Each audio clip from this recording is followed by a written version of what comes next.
How much do you think Obama charges? I would have guessed 250 to 350K. That's my guess for like a speaking engagement. But honestly, it could be more. It could be like double that. Dude, so I heard rumors it's in like the 1.2 million range. And that makes way sense. Obama is not going to get out of bed for less than $1 million.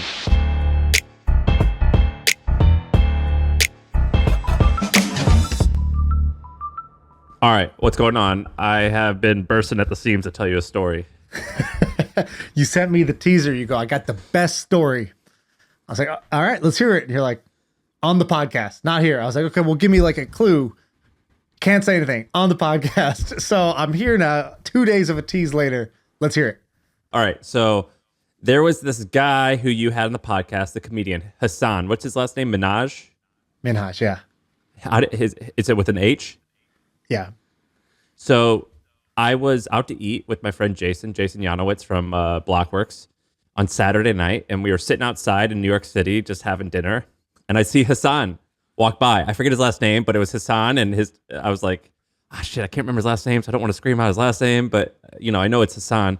By the way, I think he pronounces it Hassan, but let's keep going. Hassan, sorry. Yeah. And I see him walk by, and I go, oh, Jason, there's that guy that he was on our pod. I wasn't there, but he was there. Should I go say what's up to him? And Jason was like, yeah, just go do it. It's like, all right, fine. He's already made it down the block, but that's okay. I'm going to run. So I get up from dinner and I kind of like chase him down. I was like, oh man, I'm going to look like a weirdo, but whatever. He'll know. And I go, hey. And like people like look at it, like see me, like they think something's up. I'm like, no, I'm just gonna grab him. And I cross the street and I finally grab him. I go, Hassan, what's going on, man? And he turns around and I go, what's up, dude? Sorry, I didn't mean to bother you. He was with his girlfriend or a girl.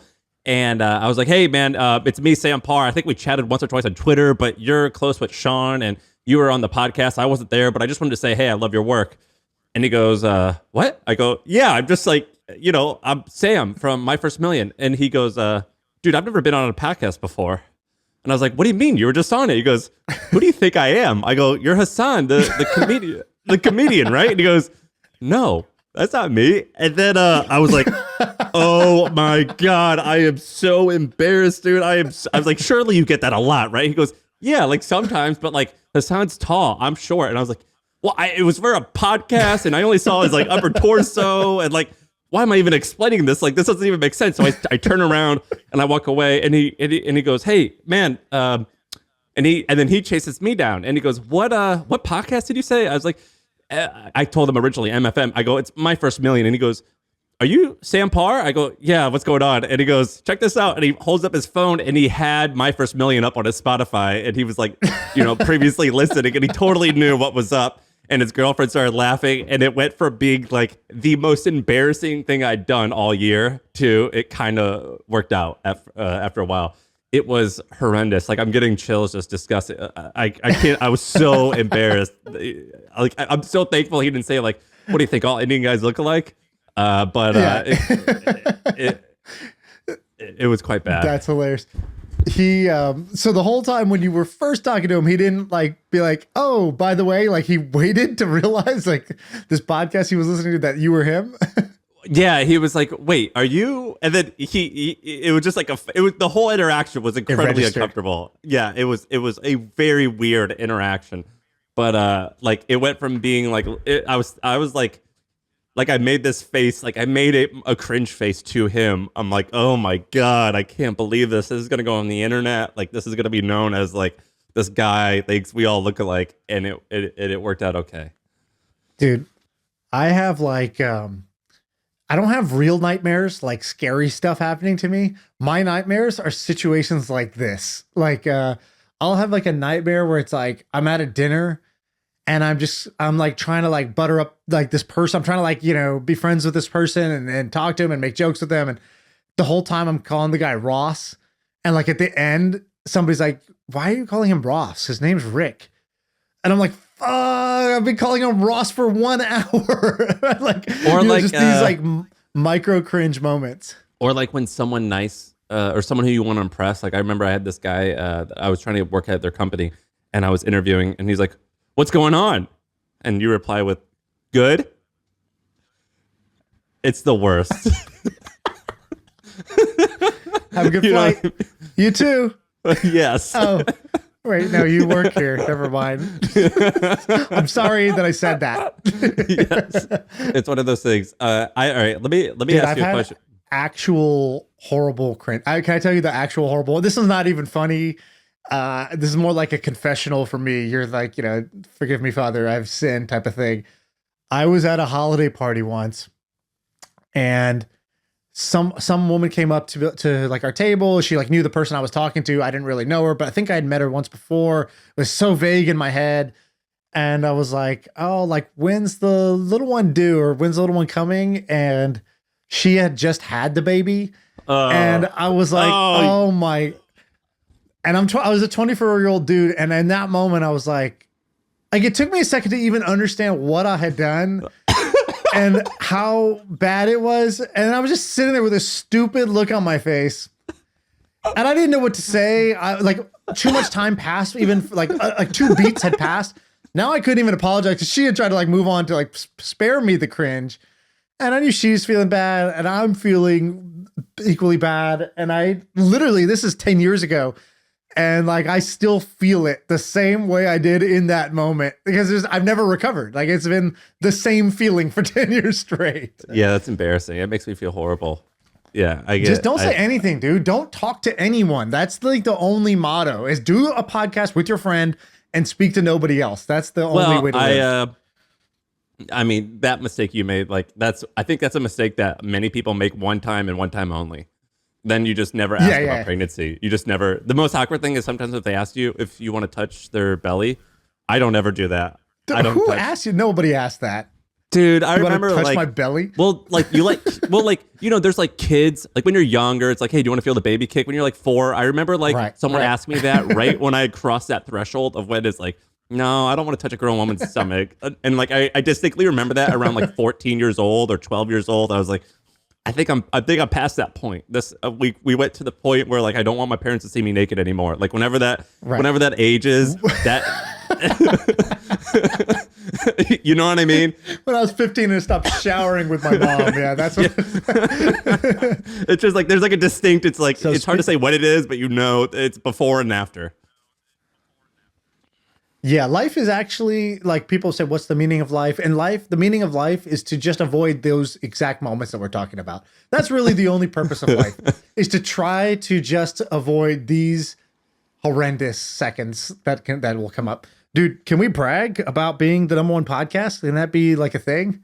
So this weekend we were #1 in the business category. We were #1 in entrepreneurship. We were number 40, I think, in all of America. What are we right now? Did it stay the same?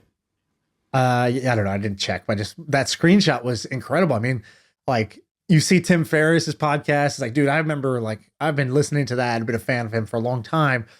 And even though I know these charts they're not like, that doesn't mean we're bigger than their podcast. It just means like the velocity, like week. We grew fast. And so it moved us up higher that week or whatever.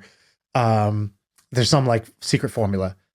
But even still, that secret formula, the fact that whatever the secret formula is, if we can be in that conversation on any secret formula, that's kind of a cool moment. And I don't know if it's because we had some pretty dope episodes with Dharmesh and then Peter Levels and maybe some of the growth stuff that Jonathan's doing. I don't know exactly what it is. I think it's all the above. Kind of amazing. I think it's all the above. I know that they're like spending money to grow and they're doing some promotions. I don't exactly know what. And then Dharmesh was popular, and whenever Dharmesh comes on afterwards, I always see him doing stuff like emailing it out to his email list and doing things like that. So he's always promoting it. And then Peter promoted his episode a ton, so I think that's why it happened. But yeah, we were like, we're beating like legitimately famous people. Like if you scroll through the top 50 podcasts in America, you're like, oh, that person. Like if I saw them, I would ask for a picture. And we're like ahead of a lot of these people. Right. That's the type of person who I'd be embarrassed if I said good when they asked what's up. My favorite, there's this tweet from this guy, Bengali_87. This is the tweet. He goes, best business / entrepreneurship podcast out there. Big money, that is. No small boy stuff. I'm going to say sampler at Shaan VP. I was like, dude, if that's not the new motto of the podcast, no small boy stuff, big money stuff. No big money, that is. No small boy stuff. I had just incredible. when I was walking around New York this weekend, I had a couple people throughout the day come up to me and say they're listeners, and a few of them said, "I'm your dog." You know, because that guy, we had an episode where what did he say? He's like, "Hey, I want to work for me. I'm going to be your dog." The dog. I'm Dylan the dog. I'm your dog. Just a dog. All right, let me ask you something. That's good shit. Yeah. You get paid to speak sometimes, right? Sometimes I say no most of the time because I say So no most of the time, but I've done it a couple times and it's kind of crazy to like, it's kind of crazy when you say the number, you're like, all right, yeah, okay, I'll come talk, but it's going to be 10 grand. And they're like, okay, great. And you're just like, wow, 10 grand just to talk. Like, you know, so I think this that's is for free. undercharging. Like, you know, I like, not that I would do this for free, but it just seems like something you shouldn't have. Like, it seems like something that's so weird to pay for. And I know, I get it. I get the logic. It's like you have an event, you kind of need like someone to give an appearance. If that person matters to your community, that's cool. If you think they're going to add some value, great. But it is just wild. Like, isn't there a part of you that's just like still remembers being like totally broke and you're just like, what the hell is happening? I could do this one Zoom call for 12 grand. That's insane. Well, I've never done a Zoom call like that, but so HubSpot, they have their conference coming. Are you going to speak at the conference? We're supposed to speak. Are you going to fly out or no? TBD. Only if they pay me 50 grand. Yeah, you'll have to take that up with them. But Obama is going to talk. Obama's talking. And then like a couple years ago, they had Oprah talking. And I did some research. How much do you think, if you're Obama and Oprah, I would put them in similar categories. Maybe Obama a little bit above in terms of influence, but not like terribly above. How much do you think, and I didn't ask them, I just researched it and I like try to find contracts. How much do you think Obama charges? I would guess something between, I would have guessed 250 to 350K. That's my guess for like a speaking engagement. But honestly, it could be more. It could be like double that. Dude, so I think I heard rumors it's in like the 1.2 million range. And that makes way sense. Obama is not going to get out of bed for less than $1 million. And I hear Oprah is around the $1 million No small range. boy stuff for Obama too. No, definitely not. And so here's why. So I've heard like rumors and I talked to people that have had them before, and that's kind of how I came with that number. But let me give you some insider numbers. So I only had one paid speaker ever at HustleCon. So at HustleCon, collectively, we probably had 200 or 300 speakers over a couple of years, a handful of years. Casey Neistat was the only speaker that we had who we paid. And I was supposed to, you're not supposed to talk about how much you pay him, but like this was like years ago, so I can do it. This was, I think, at the height of his popularity. I only paid him $25,000 plus a private flight from LA to San Francisco for $6,000, or from San Francisco to LA, I forget. But one way, it was only $6,000 plus $25,000. That's nothing, right? 25 that's grand? kind of cheap compared to what, because he was at the peak of his powers at that time too, right? It's not like yeah, for sure. He was like blogging. Not like some C-list, person who used to be famous. It's like, no, guys, Neistat was a big deal then. He's a big deal now too. So I tried to get Gary Vaynerchuk to come speak at an event once, and he offered his asking price was $100,000, or I think he said that you would have to buy $100,000 worth of books, and that somehow like pushes him up the charts or something like that. And so Gary Vaynerchuk was $100,000. And I got I spoke somewhat recently, and I got paid $20,000 to $25,000, or maybe it was $20,000 plus flights. And then I think that we had Ashton Kutcher spoke at an event that I was at, and the organizers like kind of like implied like they paid him around $150,000. Our software is the worst. Have you heard of HubSpot? See, most CRMs are a cobbled together mess, but HubSpot is easy to adopt and actually looks gorgeous. I think I love our new CRM. Our software is the best. HubSpot. Grow better. This has always been the playbook. Like, I met a guy once who was writing a book, and I was like, nice, like, what's your goals for the book? And like, he was kind of answering me, but I got the sense like, I feel like, you ever hear a story and you're like, I feel like you're leaving out the one important detail that makes all of this make sense. Like, you're not saying the wrong thing, but I feel like you're just not saying whatever the right thing is. And sure enough, like 20 minutes in, he's like, yeah, basically you write books so that you can get paid speaking gigs. Like, it doesn't matter who reads your book or how, you just need to be a guy who writes a book. And then you like do a thing, you like pay a certain amount to get like up in the charts. So you could say New York Times bestseller or like, Amazon bestseller. And then that just increases your paid speaking rate by like 15K. And then that's like, how you make your money back for this whole like book process. And I was like, oh, okay, that makes way more sense. Like now I understand. And I was like, so this paid speaking gig, like how does this work? And he kind of broke it down for me kind of step by step. And I remember being intrigued, but also, the cost of like, basically like the idea of like, oh yeah, what you do is you fly around, like you basically have to go, you're never home, like you're flying around all the time. So he was at that point trying to figure out, all right, the next step after this, and I sort of started thinking about, okay, what is the move straight to the end version of this? And I was like, oh, okay, I think I know what I would do is like, I would do this is how like I was thinking about the podcast at this time. Like I was thinking about creating one. I was like, I think I would do a podcast that I could just record right here whenever I want, maybe in batches. And as long as the conversation's fun, I don't think I would care about making any money off that. And I feel like if I could do that and I could get like, what if like 1 million people were fans of the podcast? I feel like that would just jump me where all these guys are trying to go, where they're like, ultimately, I think what a lot of people want is like, they have a topic that they're really curious about, that they like to research, they like to do experiments in, and they're just trying to figure out a way to get paid to be professionally curious about that thing.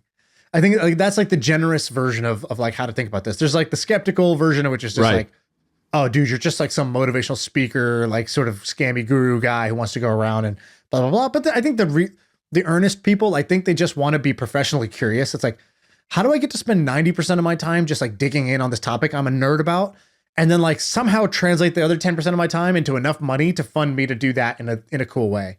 And so I think that that's how I think about this stuff.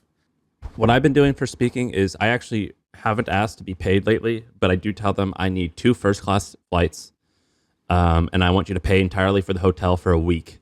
And I will only say yes if it's, so my wife and I basically, it's so we can go to a cool place. So I'll only say yes. But let me tell you something interesting. So Robert De Niro, so the Wall Street Journal did this thing, our friend Ramit shared it. So listen to Robert. So here's what Robert De Niro got paid. So he did a movie called Savage Salvation in September 2020. He got paid $11 million. So he was going to be there for 8 days.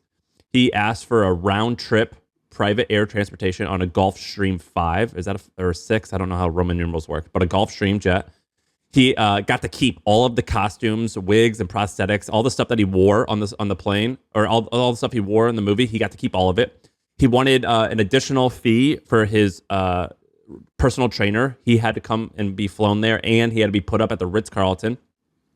In addition to the 10 days that he had, or the 8 days he had to be there for production, he wanted a 7-day all expenses paid vacation to the Ritz-Carlton, followed by a vacation in Puerto Rico, where you also had to pay for his jet, and it had to take his whole family to and from.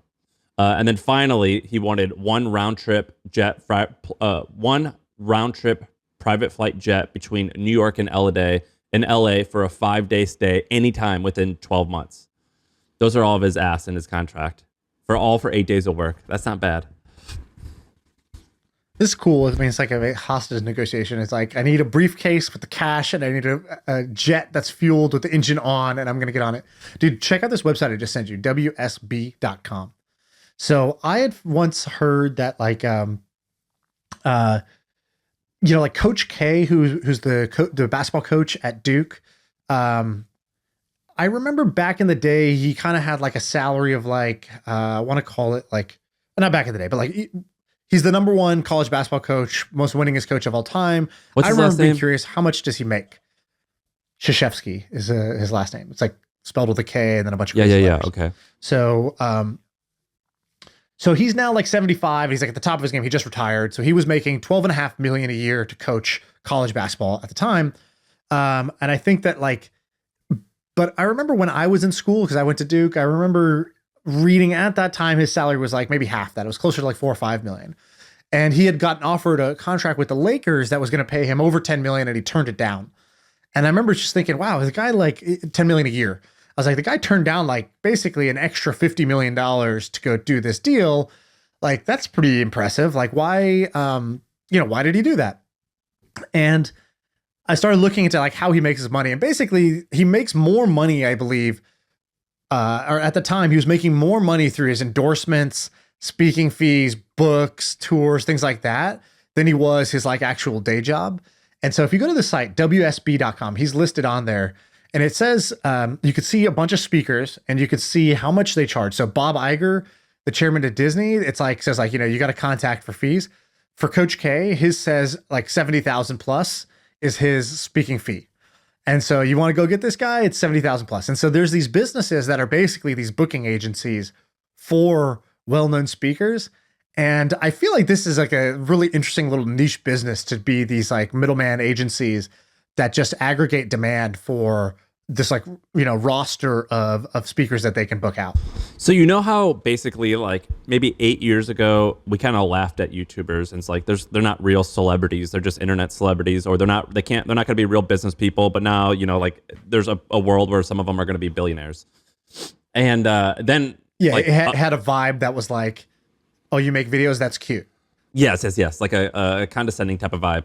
And now that there's we had the guy, I forget his name, but he was on the pod, and he's the founder of the management company that manages Mr. Beast. What was his name? You know what I'm talking about? Reed, yes, Reed. And Night Media. Reed. Yeah. And like it's like this like it's potentially going to be a pretty large business. Do you think that these type of speaker bureaus and some of these agencies, when are the Twitter boys going to get them love? Huh? You think like is there going to be like a we them boys? Is there going to be a Twitter agency for Sahil Bloom and Sean Puri anytime soon? Well, there should be, right? You said you're getting paid to speak. Sahil gets paid to speak. I get paid to speak. So obviously there is demand. We already are doing the behavior. We just haven't gotten rolled up like these guys. We don't have enough sort of gray hair on our chest to go get on to one of these like Rolodexes of like, whatever Washington Speaker Bureau. But why not? Right. Like I do think so. And I think Cameo kind of shows the demand for this sort of thing because people are willing to pay, $100 a pop for these like 15 to 30 second videos from like a, tier 2, tier 3, tier 4 celebrity, just saying happy birthday or whatever. And I think Cameo is trying to go upstream where they're like, yeah, you could do meet and greets, you could do corporate appearances. I think Cameo is trying to move into that space. But yeah, I think definitely somebody could create a little bit of a, one of these like speaker businesses that like basically books out podcasters, YouTubers, Twitter boys, like, TikTok stars to go and talk at, corporate events and marketing events, stuff like that. Guess how much revenue this company, Washington Speaker Bureaus, does? Oh God. Okay. My guess, 30 million a year.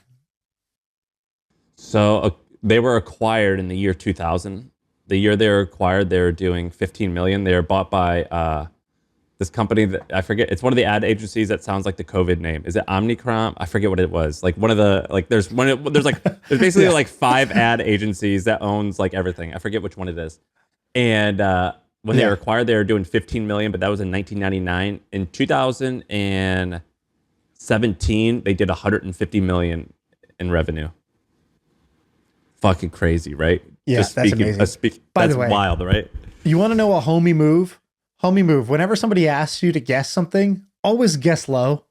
No bigger shit on you feeling than you guess. They're trying to impress you with some fun fact about how cool this thing is, and you guess too high. And they're like, well, no, I mean, it's not that good. And then it sort of just takes all the wind out of it. So the homie move is always whatever you think it is, cut it in half so that they can have the win of being like, no, it's even more. And you're like, what? That's crazy, right? Like that's how you do it. That's good. What do you want to do now? Oh, Sarah Moore. Tell me about her. I'm just scrolling this thing. Dude, Terry Bradshaw, 40K. We can go get Terry Bradshaw. This guy's got 4 Super Bowl rings. Good old Terry. We can get him for 40K too. I don't care about him that much, but we should get some more people. I heard another rumor that we could have gotten Arnold Schwarzenegger on our podcast for 100K. I don't know if that was like a one-off thing, but there was like some consideration I'd heard about it, and I mean, Arnold's pretty cool. I don't think I would spend 100,000. I don't think he could give us 100. I don't think he would give the podcast $100,000 worth of promotion, right? People have asked me this before. What do you think what would be your dream guest? If we just had one, if there's just $100,000 budget that was going to go to somebody, guaranteed that they come on the pod, who would be your person that you would put on there?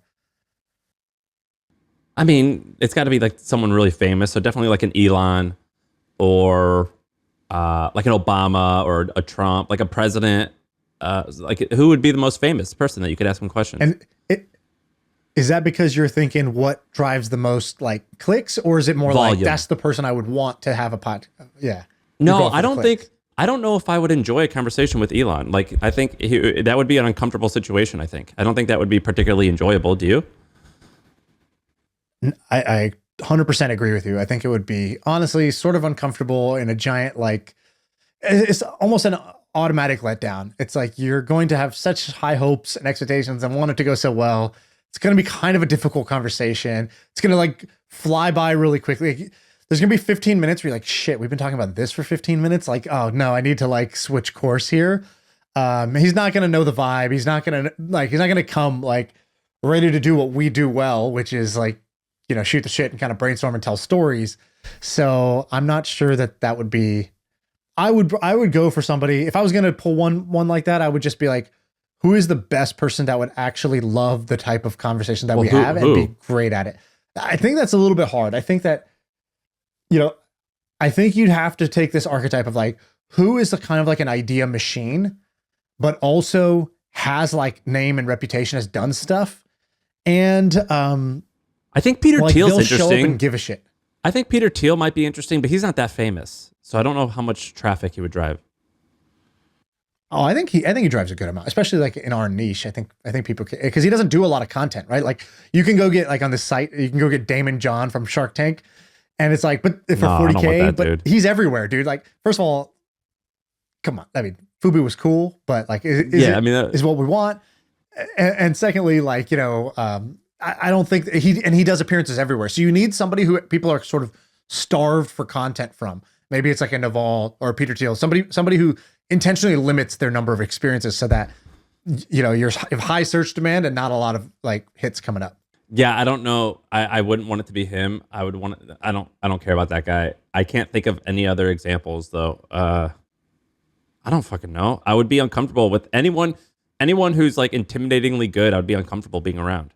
Like if I made a joke to Elon, he wouldn't laugh. I don't think he would laugh. I think Obama would definitely laugh at everything, even if he would, it's one of those type of guys where you would say something and he would giggle and it's like, wait, what did I say? He's like, I don't know. I just the tone of your voice. I thought I was supposed to laugh, so I did. Right. No, I don't know. I'm so trained on socializing that I don't actually need to be here for this. I could just autopilot, mimic all of the things I need to do socially for this to be a positive experience for you. Right. I don't know who I'd want for $100,000. Okay, all right. So we have someone here, but before we get to that person, tell me about Sarah Moore. Can I do this? Yeah. Can I do the Sarah Moore update? Okay. This is kind of incredible. In fact, this should probably move to the beginning of the episode. It's probably the most interesting bit. So a while back, maybe a month ago, I came on here and I was like, dude, there's this business. Have you heard of this business called eggcartons.com? And you were like, no, what is that? Well, it's exactly what it sounds like. You go to eggcartons.com and it's a place where you could buy the packaging, the carton for eggs. And like, but also packaging for a bunch of different varieties of eggs, like huge shipments, small ones, eco-friendly, not eco-friendly, but also just like in general, like other packaging materials as well. So I was like, yeah, fascinating business, right? Like you go there, it's an old school looking website, you know, it's like dial 1-800-eggs.com, you know, whatever, like to call us to place an order. And I was like, this is fascinating. So I dug in, I was like, who's behind this?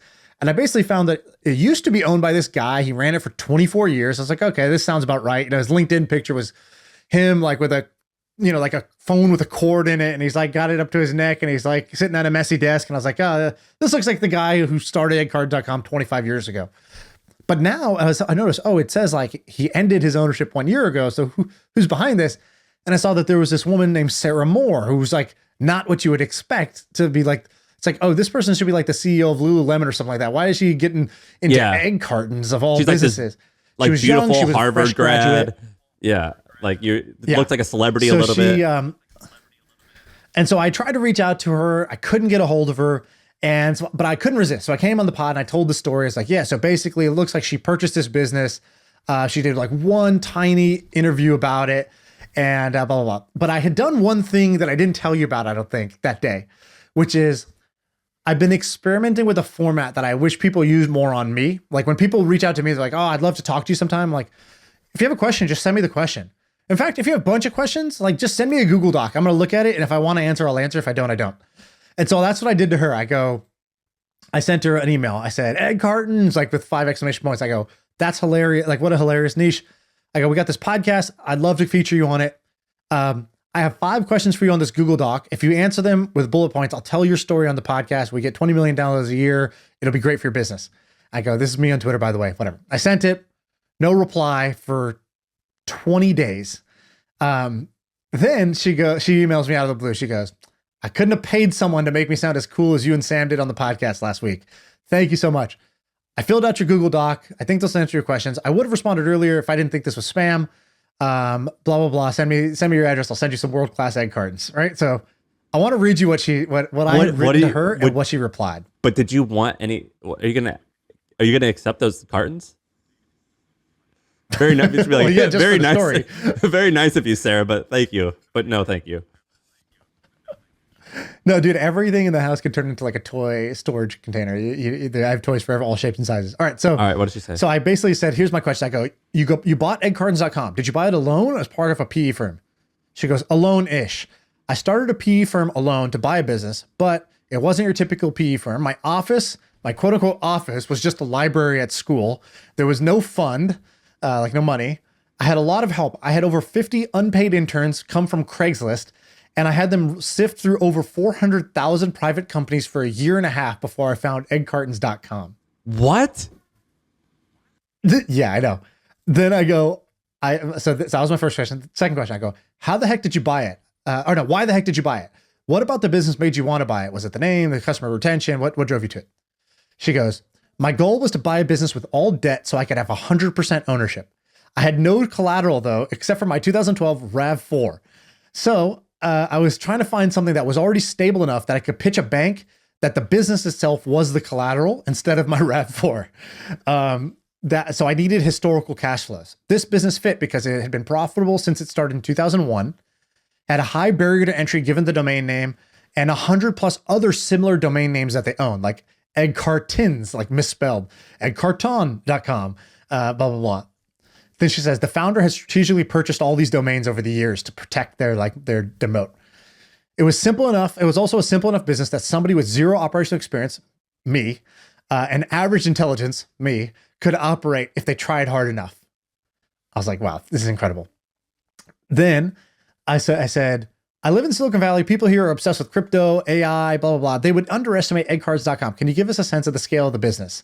That's a really good way to frame that. 10 million revenue. That's a beautiful way to frame that question. Because you nagged her a little bit. Like you said something a little rude. You're like, yeah, it's probably not that big, but maybe it is, like impress me. Right. I would think this is small, but I'd love to be surprised. Would you say that this is more than this and less than this? And so she came back with, I'm in the middle of something that prevents me from sharing the numbers publicly. All I can say is that our revenue is less than 50 million. And I was like, oh, okay. But not less than 20. If it was less than 20, I feel like you would have said less than 20. I feel like that would be the case. I said, how'd you negotiate the deal? She's like, there's a bunch of context here. She goes, in summary, I harassed the owner until he replied. Then we hit it off. We came up with the valuation together. Then I contacted over 100 banks, most of which told me to F off. One of them threw me a bone and agreed to an uncollateralized loan. The final deal was 75% bank debt and 25% the seller's note. So she bought this with no money down. Like the bank financed it and the seller financed it. She said, before buying the business, I overpaid an accountant to check my work and do an audit of the business because frankly, I had no idea what I was doing. His fees got rolled into the deal itself. So she used an accountant to cover her ass, but also paid him out of the deal itself. This woman's amazing. Any other fun tidbits or anecdotes I could share? Here's what she says. This is where it gets great. She goes, while searching for the business, I participated in several research studies just to make money while I was doing my search. I went legally blind from a deodorant study for a bit, so I had to take a break from working until I could read again. She goes, my response rate was awful. I started doing borderline insane things to get a reply. At one point, I took a photo of myself wearing a sweatshirt that said, "I want to buy your business," with a massive grin, and I faxed it out to thousands of businesses a day. To this day, I run into owners who recognize me from those faxes. One of those owners is actually my neighbor. Then she says, "The library we worked out of required a school ID to enter. Most of my interns didn't go to the school, so we had to get fake IDs for all the interns to get into the library. Every time we hired someone, there was a lag because we would need to get more IDs." Before COVID, I used to fly to China and needed to examine the egg cartons. On my first trip to India, I got held by Indian customs and interrogation for hours because they didn't believe that I was coming to India alone. They did not believe that I was coming to investigate egg cartons. Related to India, I almost got killed there. I rejected a shipment from an Indian vendor. His whole family lived there. He was furious, started chasing after me. The hotel put me into incognito mode for my safety. My driver luckily was at the door that I ran out of. Otherwise, I'd probably still be there buried underground. She goes, "When I bought the business, I considered it an egg company, but now I think of it as specialty packaging. 40% of our business comes from things entirely unrelated to eggs. You'd be very surprised by our customer base. Think big brands like Boeing, SpaceX, Disney, Madison Square Garden, Crayola, etc. Anything that requires protection and separation is fair game." Anyways, there's one more she said, but dude. What's the other one? Is Sarah Moore not my hero? Is she my hero or is she not my hero? This woman's wonderful. Why didn't she talk about this publicly more often? This is I feel like there was tons and tons of stories there. Dude, there's some people who are so in the game that they're like, "Oh yeah, what am I going to stop and chat about the game? Like, I'm in the fucking game, right?" Like, that's the feeling I get from her. I've met some people that are like this, that they're sort of like, it's a combination of, they kind of don't realize how story worthy their story is until like quite a bit later. And the second thing, they're sort of like, either they just prefer privacy or they're like, "Yeah, I don't really know why I need to do that. So why would I do that? It's going to be kind of braggy and kind of weird. And what's the benefit? And maybe I just rather be personal." So I think that I know a handful of people that I'm like, dude, I wish I could tell their story on the podcast because they're epic, but they just don't see value in this. And they're also not consumers of it. That's the other thing I've noticed. Most of those people don't listen to a bunch of podcasts or take inspiration from it. So it's kind of a foreign idea to them. They're like, "People will care." It's like, yeah, of course people will care about this. This is awesome. So anyways, I was totally inspired by this story, and she is kind of amazing. She is one of us. No small boy stuff for Sarah Moore. So I think she's only if you Google her, you basically can't find anything. I mean, there's next to nothing on her. There's like one or two pictures. There's very little. I found one article where it says that she's 28, and it says she answered a question: "What inspired you to start buying companies?" She says, "Freedom. What is your mantra? Don't take counsel from your fears." Like, that's pretty much all she answered nothing. This woman's amazing. Why can't we find anything about her? There's a lot going on with her. We need to convince her to come on. There's a 30% chance she's a fat guy named Craig. So if we could be getting catfished here, I wouldn't put it past her. But I'm going to go with what I see. I think she's amazing.